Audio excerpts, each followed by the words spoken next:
All right, good evening, everyone. Thank you for joining us for tonight's Redistricting Priority Areas Information and Input session. This is the third and last in the series of meetings, and tonight's focus is on the proposal to effectively use the additional capacity at Holladay Elementary when the expansion project is complete. With us this evening is School Board Member Christy Kinsella from the Brooklyn District, Chris Sorensen, Chief Financial Officer, and Justin Briggs, School Planner. I'm Sean Gilliland with Communications, who will serve as the session's facilitator. Before we get to the discussion underway, I'd like to start with some quick housekeeping details. We want to make everyone aware that this evening's session is being recorded and will be posted on the redistricting page tomorrow. To speak, please raise your hand by using the raise your hand icon, or simply type "I'd like to make a comment" in the meeting chat name. Speakers will be announced, and we will do our best to call in speakers in order. Please be courteous and respectful. We ask that you keep your mic muted until it is your turn to speak. Please state your name and school affiliation if you choose before speaking. To allow time for as many speakers as possible, we are asking that you keep your comments to approximately 90 seconds or less. And again, as a reminder, this is an informal opportunity to ask questions and provide input on the proposal to make effective use of the additional capacity at Holladay Elementary when the expansion project is complete. This is one of the priority areas of concern being considered for possible solutions by the school board. A vote on the priority areas proposals is tentatively scheduled for January 28th. This is an input session, but written comments should be submitted on the redistricting feedback form, and that link can be found in the chat box. Thank you for taking advantage of this opportunity to provide input. School Board Member Christy Kinsella is here to listen on behalf of the school board. So, Mrs. Kinsella, would you like to share some opening thoughts? I would. I'd just like to thank anyone who's joined us this evening. And this is a very exciting time, especially for those of us in the Holladay Elementary community.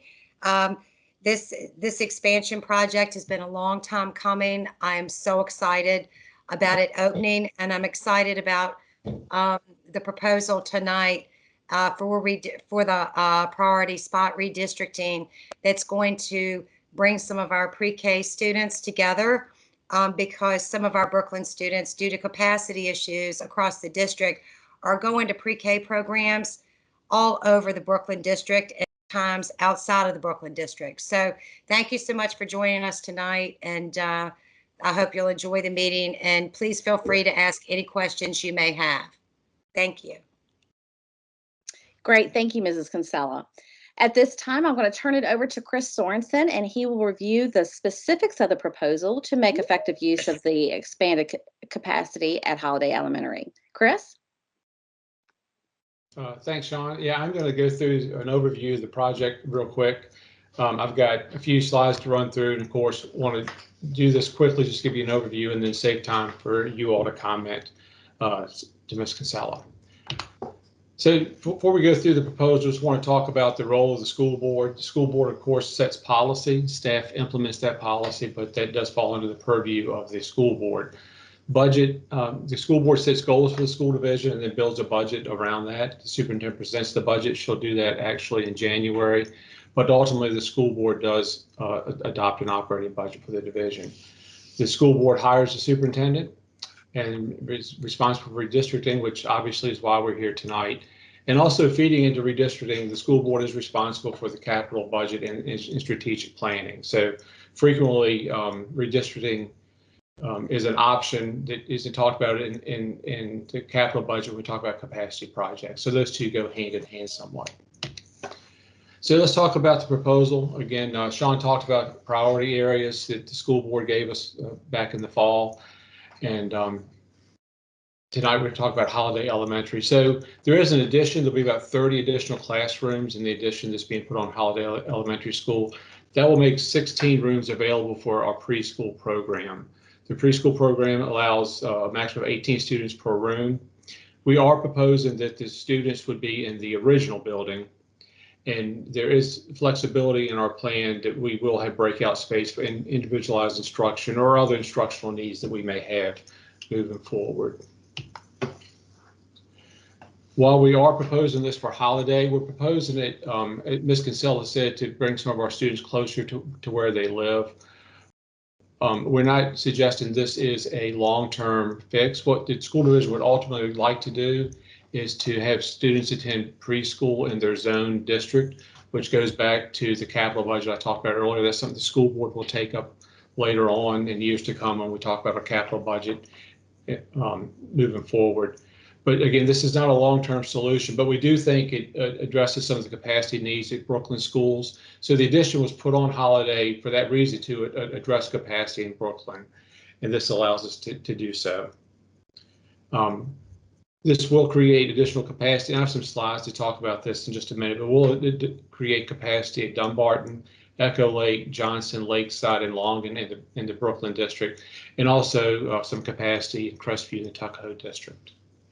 So this is a map that shows what Ms. Kinsella talked about earlier. So the green line around these school zones, those are where the students live that are part of this proposal. So Trevette, for example, up in the upper right-hand corner of the green line, Trevette students actually attend preschool in Crestview. So this proposal would get them to Holladay, which obviously is closer to where they live. Dumbarton students attend preschool at Dumbarton, Echo Lake, and Crestview.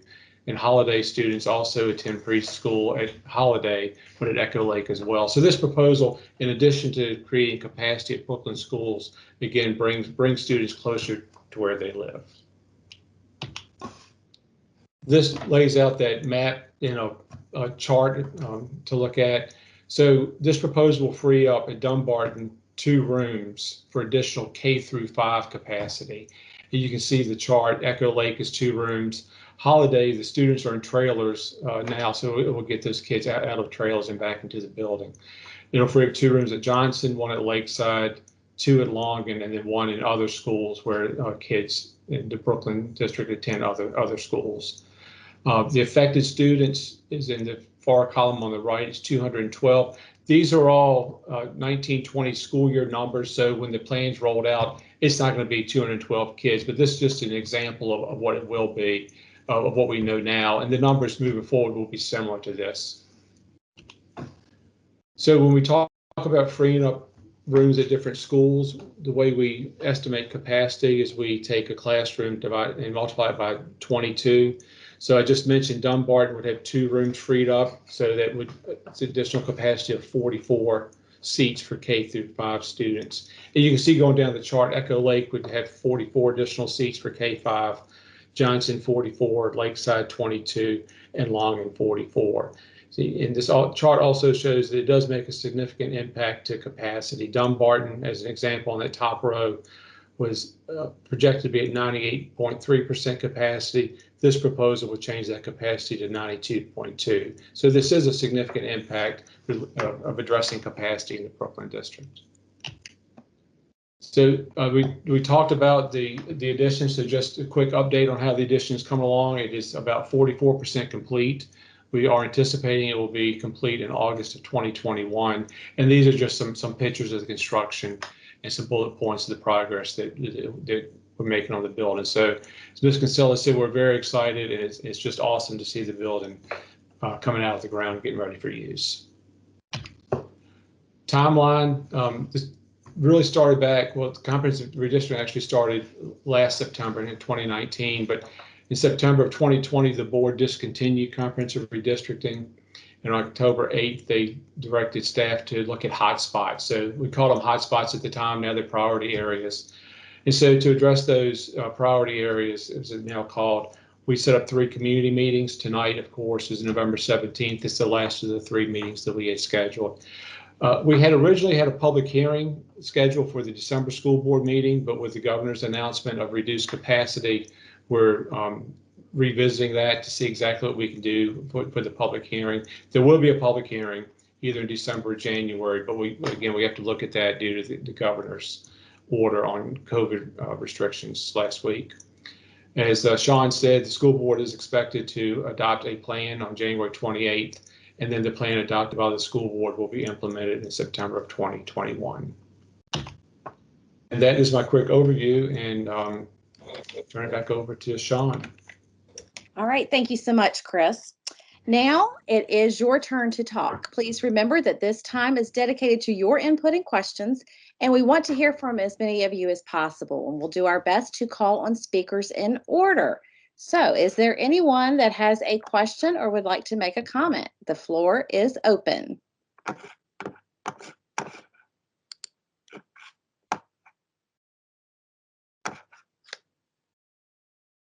Don't everybody raise your hand at one time.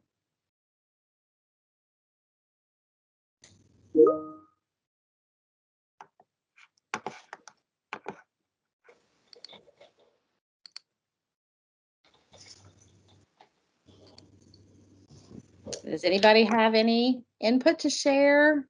A question that you would like to put forward?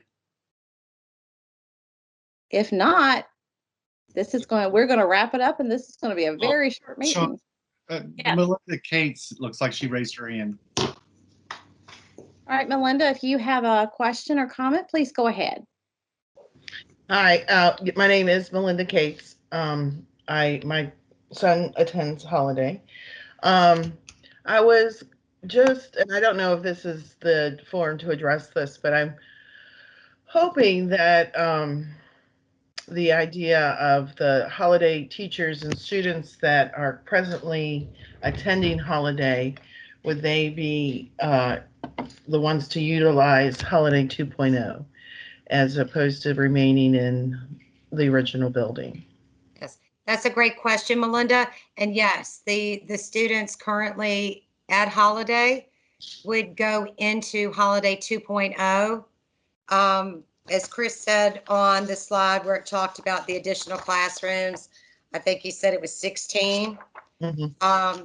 But yes, Holladay 2.0, the new space would be used for the students currently attending Holladay to the extent we need to shift them out there. And one of the reasons that we're actually looking at this pre-K initiative is not only for capacity at the pre-K level, but this is where we can provide capacity across the district. As you know, we've been overcrowded in the Brooklyn for some time, but it's also the least impactful to families by doing it this way. And then as we're looking at our capital plan, I don't know if you had a chance to see that meeting, but future expansions within the Brooklyn district are currently on the table in the coming years. Original Holladay is on there, as well as an expansion perhaps at Longan Elementary School.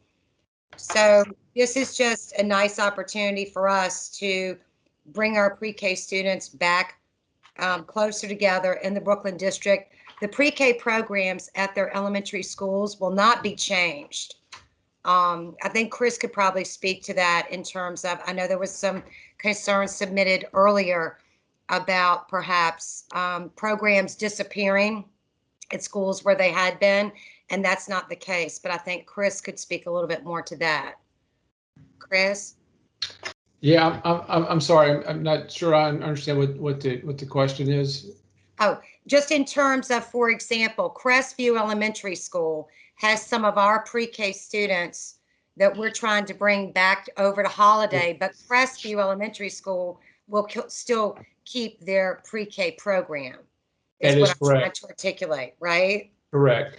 Okay. So Crestview will keep the program. We'll bring some kids in from Echo Lake, but not all the kids, so they'll keep some of their program, right? This is just really bringing the Brooklyn zoned kids back to the Brooklyn zone, but other kids in programs will exist where they are now, correct?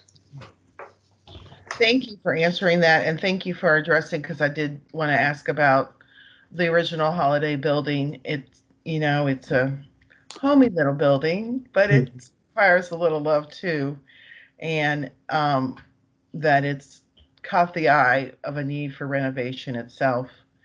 And then my comment is, as a mother that has had 2 children go through Holladay and then a current 3rd grader, this plan to bring the preschoolers into the original facility, I think it's fantastic. I like the idea of fostering them at such a young age and then making it a central location as a teacher, making it a central location so these teachers and support staff, instructional assistants, all have their resources centrally located and they can work together and they can collaborate and they can, God bless them, teach in preschool. I can't imagine, but they can do what those do best and have a supportive environment to do it in. Like I said, the original Holladay building is very homey, and I think it's a lovely idea, and it's a good promotion for the Brooklyn zone and definite feather in the cap of Holladay Elementary. Thank you for letting me speak. Well, no, Thank thank you, you. Melinda. Thank you for the feedback. Sorry, Sean. Thank you for the feedback, Melinda. I'm very excited, having attended Holladay myself, starting back in 1975. I'm very familiar with original Holladay. So thank you for your support of this project. I'm very excited about it. All right, thank you again, Melinda. All right, the floor is open. Is there anyone else that has a question or would like to provide a comment?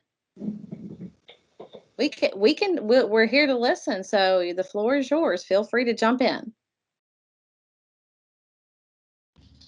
Ms. Kinsella, my husband would like me to, this is Melinda again. My husband would like me to mention that he went to Holladay with you. Well, thank you for the feedback. Tell him I said hello. All right, we have Shanita Williams with her hand up. Shanita, go ahead with your question. Hey there, how are you all doing tonight? I have a question, I guess, in reference to, are you all able to hear me? Yes. Okay, because my internet has been crazy tonight. How does the change for what's taking place now, how does that build in or align with, question is twofold, the initial guidelines or criteria or the goals of the original zoning process and the impact that it will have on the future district rezoning process, if at all? Sure, May I take the first piece of that, Chris? sure. Or Justin?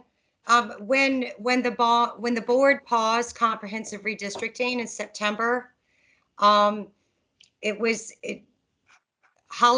is still opening this additional capacity, right, in fall 2021.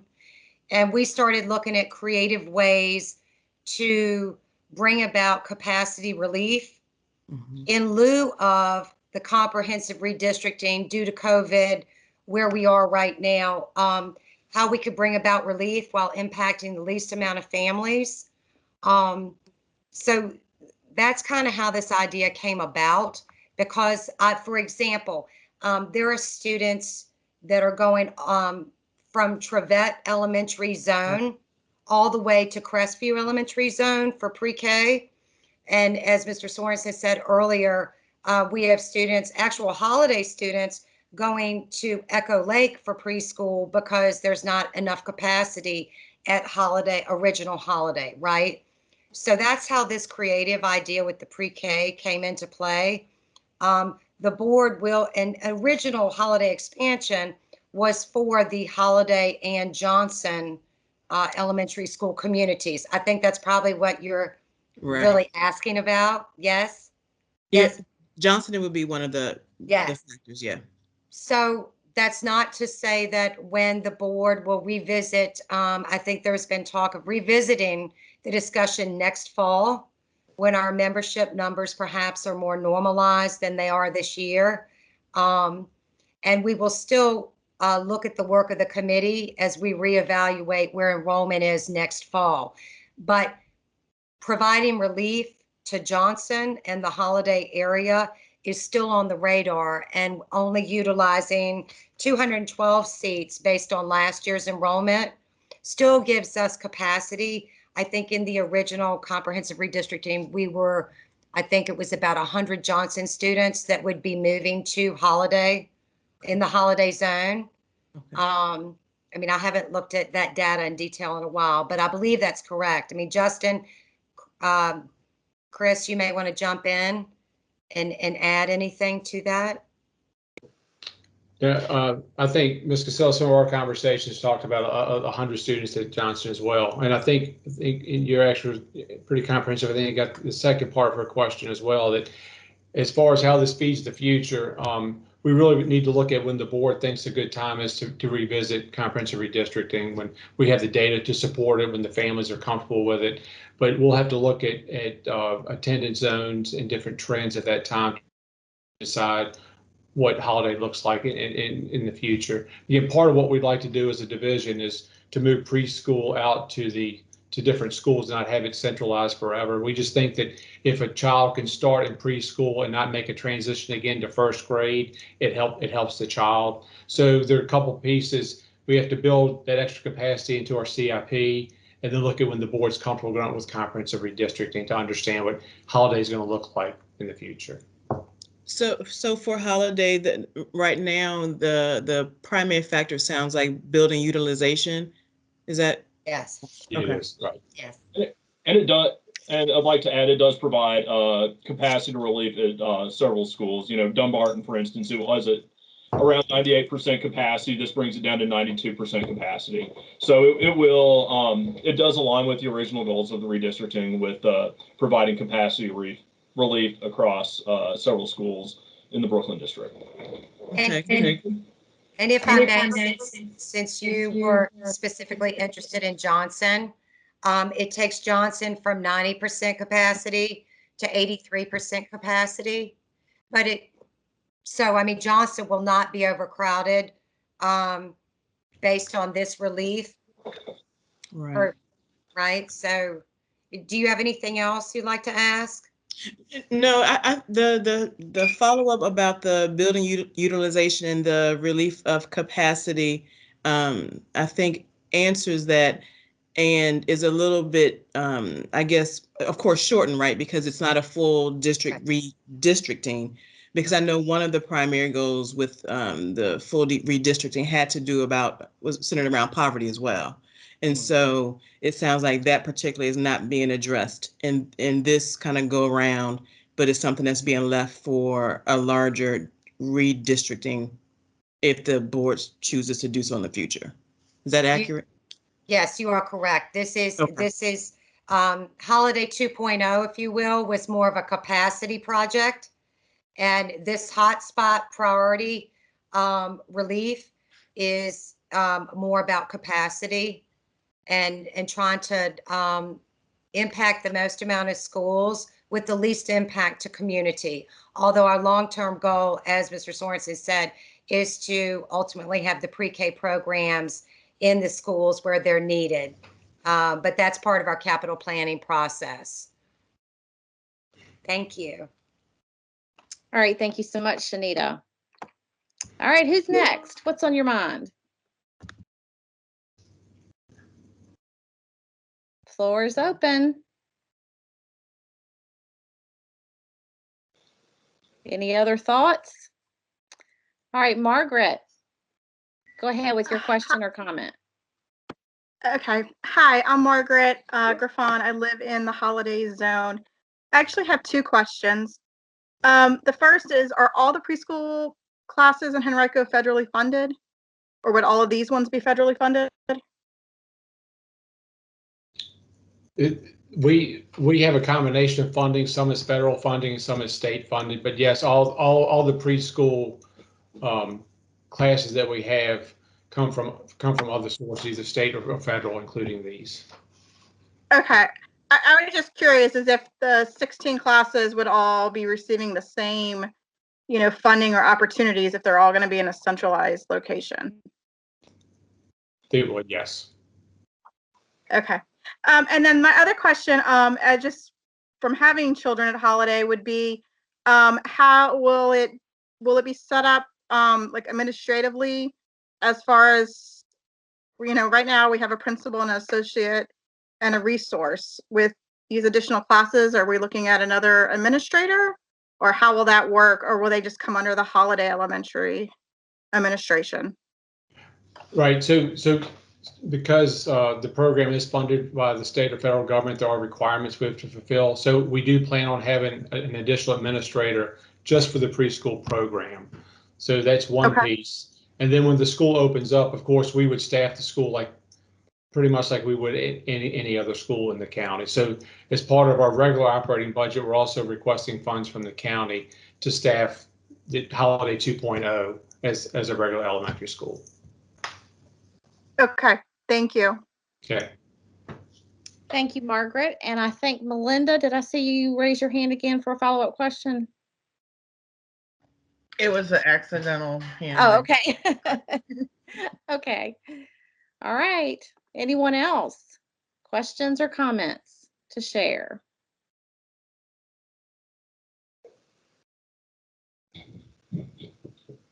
Going once? Going twice? Last call.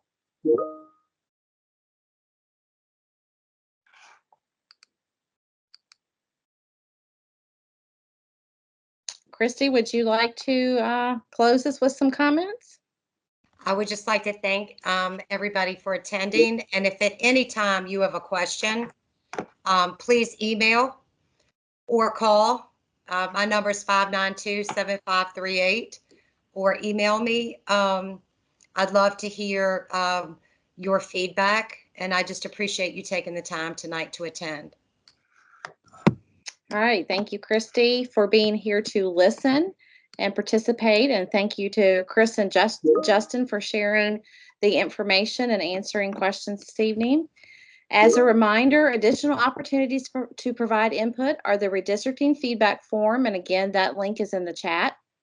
And as Chris said, there will be a public hearing on the priority area proposals that was scheduled for December 10th. That may change due to the governor's orders related to in-person gatherings. So stay tuned for more information on that. And as always, we value your input and appreciate your participation.